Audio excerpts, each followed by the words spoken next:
తెలంగాణలో municipal results అయితే రావడం జరిగింది. మనం సహజంగా చూస్తుంటాం, రూలింగ్ లో ఏ పార్టీ ఉంటే ఆ పార్టీ ఎక్కువ స్థానాలు గెలుచుకోవడం, ఇది పరిపాటి ఎప్పటి నుంచో చూస్తూనే ఉన్నాం.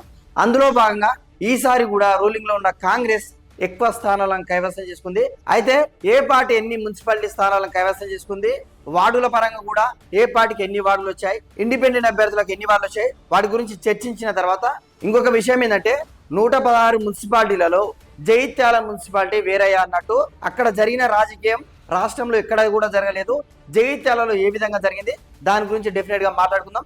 ఫస్ట్ అయితే 116 మున్సిపాలిటీలో ఏ పార్టీ ఎన్ని కైవసం చేసుకుందాం ఒక్కసారి మాట్లాడుకుందాం. 116 మున్సిపాలిటీల్లో 66 చోట్ల స్పష్టమైన ఆధిక్యాన్ని కాంగ్రెస్ సాధించింది. అదేవిధంగా బీఆర్ఎస్ కేవలం 13 మున్సిపాలిటీలనే కైవసం చేసుకుంది.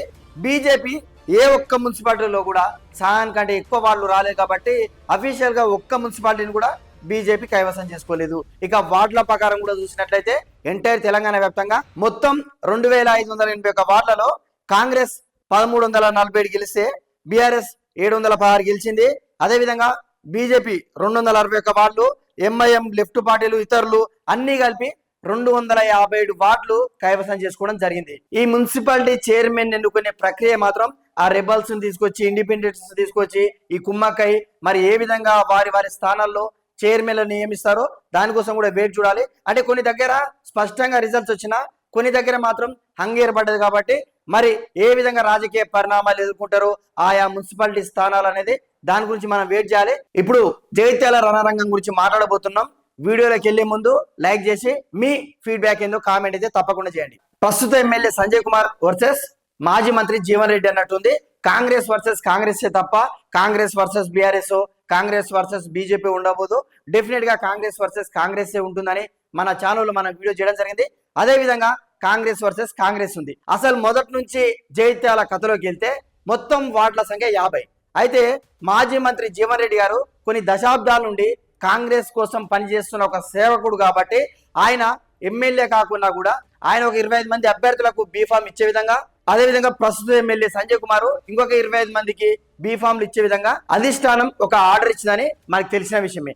కానీ అనూహ్యంగా ఎవరైతే సంజయ్ కుమార్ ఉన్నాడో నాకు 35 చోట్ల స్థానాలు కావాలి అని జీవన్ రెడ్డి నియమించిన అభ్యర్థులను కూడా ఆ స్థానాలు నాకు కావాలి అని చెప్పి అక్కడ వాళ్ళ బీఫామ్లు చింపి వీళ్ళ వ్యక్తులకు వీళ్ళ వర్గం వాళ్ళకు టికెట్లు ఇప్పించడం జరిగింది.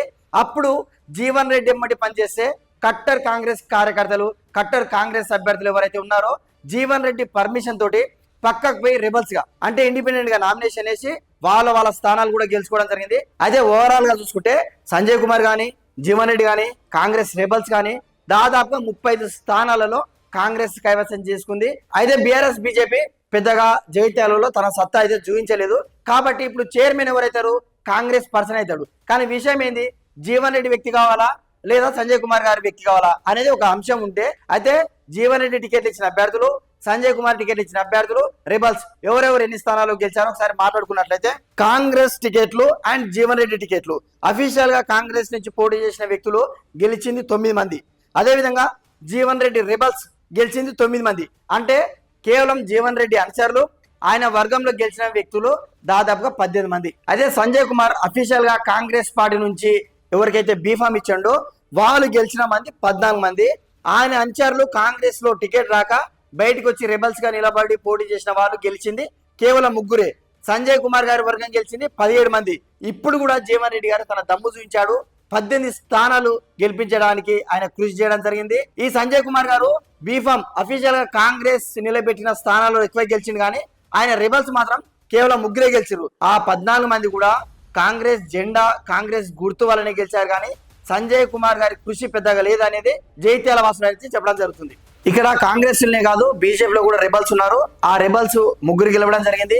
అఫీషియల్ బీజేపీ అభ్యర్థులు 6 గెలవడం జరిగింది. బీఆర్ఎస్ కేవలం 4 గెలవడం జరిగింది. ఎంఎం అక్కడ కొన్ని ప్రాంతాలలో ముస్లిం జనాభా ఉంది కాబట్టి వాళ్ళు కూడా 2 వార్డులు కైవసం చేసుకున్నారు. సో ఈ విధంగా చూసుకున్నట్లయితే కాంగ్రెస్ రెబల్స్ కానీ అఫీషియల్ బీఫామ్ ఇచ్చిన అభ్యర్థులు కానీ టోటల్ గా 35 మంది గెలిచారు కాబట్టి కాంగ్రెస్ చైర్మనే జగిత్యాల మున్సిపాలిటీని కైవసం చేసుకున్నట్లు మనకు క్లియర్ గా అర్థమవుతుంది. మరి ఎవరు అనేది మనకు తెలియదు. అయితే దాన్ని కూడా ఒక 4 పేర్లు పరిచయం ఉన్నాయి. ఒకసారి వాళ్ళ గురించి మాట్లాడుకుందాం. సమీన్లా వాణి శ్రీనివాస్ గారు, అదేవిధంగా తోపారపు లావణ్య రజనీకాంత్ గారు, అదేవిధంగా అడువాల జ్యోతి లక్ష్మణ్, అదేవిధంగా గాజుల లావణ్య మహేష్, వీళ్ళందరూ కూడా సంజయ్ కుమార్ వర్గం వ్యక్తులే, వీళ్ళందరూ కూడా ఎమ్మెల్యే గారి వర్గం వ్యక్తులే. ఈ నలుగురిలో ఒక్కరైతే జగిత్యాల మున్సిపాలిటీ చైర్మన్ ను కైవసం చేసుకోబోతున్నారు. ఒకవేళ జగిత్యాల వాసులు, జగిత్యాల ప్రజలు ఈ వీడియో చూస్తే ఎవరు చైర్మన్ కాబోతున్నారు, అక్కడ రాజకీయం ఏం జరిగింది, నిజంగా కాంగ్రెస్ పట్టు సంజయ్ కుమార్ గారికి ఎక్కుందా లేదా జీవన్ రెడ్డి గారికి ఎక్కుందా, అనుచర వర్గం ఎవరికి ఎక్కుందో కామెంట్ అయితే చేయండి.